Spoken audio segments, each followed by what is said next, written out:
2. Around the Weird. Here's your host, the museum curator of the strange and unusual, Mr. Nothing. Thank you, mysterious voice, and welcome back to Around the Weird, a booktube channel where I talk about all the unusual and out of the ordinary literature that I have found in my travels. Today, I want to talk about a graphic novel, sort of a comic book of sorts that I read that is about a lady superhero, which is not weird, but the superheroing is kind of unusual. So I am referring to The Adventures of Superhero Girl by Faith Erin Hicks. For those who don't know, Faith Erin Hicks is a writer who has written a number of comic-based things. I'm not as familiar with her work, although I think I've heard her name somewhere. I don't know in what regard to it is, though. So familiar with the name, maybe not familiar with her work. She's written a number of web comics in addition to the getting stuff published in comic book form as well. The Adventures of Superhero Girl was originally a web comic that eventually made its way into a book. In fact, all of the web comic like every instance of the web comic, like everything that she published there shows up in this book. And that's somewhat fascinating. And the webcomic is still online. If you look up The Adventures of Superhero Girl, you can easily find it. And there's also a link to her book, which was published sometime around 2013. So, interesting sort of feminist kind of take on comic books, which is always necessary, especially in a industry that is fueled by toxic masculinity at times, and also fridges women by, sacrificing them for the development of the male character. Lots of stuff to think about there. So without further ado, let's talk about this fascinating book, this collection of comics that I found at my local library. Don't forget to patronize your local libraries. So yeah, I'll provide somewhat of a summary on what I found in here, and then do an analysis, and we will move on from there. So, The Adventures of Superhero Girl focuses on the titular superhero girl. I don't think she has a real name, and she actually has a superhero name, but everyone refers to her as Superhero Girl. She is protecting an unnamed city, although I think they reference Toronto at one point, so she may actually be defending Toronto from crime and whatnot. Although, for the most part, the story focuses on her daily struggles with boredom, with not being viewed as an actual hero, with having trouble maintaining her secret identity due to forgetfulness, and just having problems with her cape and her superhero outfit. It's pretty funny, the struggles that she goes through. It also deals with her weird villains, such as King Ninja, who ends up getting out of the ninja business and applies for a job that Superhero Girl applied for, and actually ends up getting that job and doing really well within it. But there's also giant squid monsters and a giant marshmallow person who throws marshmallows. He's a human who throws marshmallows, and Superhero Girl's just why can't any of these villains be regular villains and not creepy weirdos or something like that. She has money issues because it's difficult paying the bills as a superhero. And she even talks to her mother about this, and it turns out that her brother, Kevin, is a superhero too, and so her mom sends Kevin down to her city to help her out, and she ends up getting overshadowed by Kevin, who turns out to be a really awesome superhero who can fly and do all the things that Superhero Girl cannot. But it turns out later we find out that that Kevin at least likes Superhero Girl enough to want to be around her, but it seems like she can't make enough time for him, and he feels that she might be not being part of a team with him. He wants to be part of a team, and she wants to strike it out on her own. She feels underappreciated as a result. A lot of people just don't seem to care that she's a superhero, but they do. Her friends do seem to want her around, which is always nice. She also comes into conflict with Supervillain Girl, which seems to be Superhero Girl from the future, in which the underappreciation really gets to her, and she turns into a supervillain. They end up having a little bit of a fight, and Supervillain Girl is launched back into like a time portal to who knows where, and it's never brought up again. And also, Superhero Girl comes into conflict with Sean the Skeptic, who believes that she's not an actual superhero because she doesn't have a tragic past or any of their hallmarks of what a superhero is. She ends up yelling at him and kind of destroying his merchandise, his merch from that he has of Kevin, who he likes as a superhero. But she ends up feeling bad about this, and she ends up arranging for Kevin and Sean to meet and have a conversation, which makes Sean very happy, and in turn makes Superhero Girl very happy.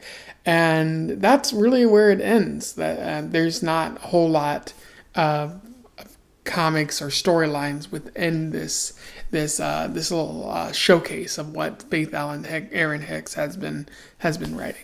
In terms of analysis, there's not a whole lot to talk about with this story. One thing that comes up is that of a sibling rivalry. Brothers and sisters coming into conflict with one another. The extra dimension here, of course, is this is explored through a superhero lens. So if more than one superhero was born into a family, or like they became superheroes at a later point in time, of course there's going to be a sibling rivalry about like who has the best powers, or maybe like who the people like appreciate more as a hero.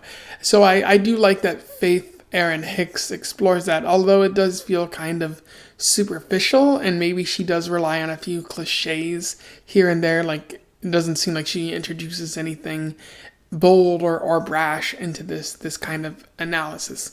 But I do like that it is there. It's an interesting way to explore like superheroes, because tons of superhero comic books have like explored the nature of being a superhero. But what about the family life? What about outside of that? I feel like that's not done enough. Like the best the best example that I can provide is maybe Spider-Man 2, and I'll talk a little bit more about that in a few moments. Yeah, and so like another theme that pops up is the mundane side of superheroing. So having costume problems, like being very bored with the fact that like there's not a whole lot of crime going on, like your reason for being a superhero, having trouble paying rent or making ends meet because you're not being paid for being a superhero. Although funnily enough, like the government was giving Superhero Girl a grant for a period of time in order to do superheroing, but that money ran out and she had to go and find a job. But like if you do superheroing a majority of the time, what marketable skills do you have as a potential like job applicant? If all you do is fight crime, like you're not necessarily going to be a very good banker or something like that, because you haven't been learning those skills or picking them up. And so I can only imagine what Superhero Girl's resume looks like. And so like I do like that she explores the mundane side of superheroing, like the things you don't necessarily see, in addition to fighting crime and fighting bad guys here and there, which she is incredibly powerful. So it shows that like she's bored, or she can just relax and she doesn't have to worry about the criminals getting too out of hand, because she, as she notes in one of the instances of the comic, one of the webcomics themselves, she notes that like she has the superheroes or like the villains trained, where they try to rob a bank and she's just like, put the money back.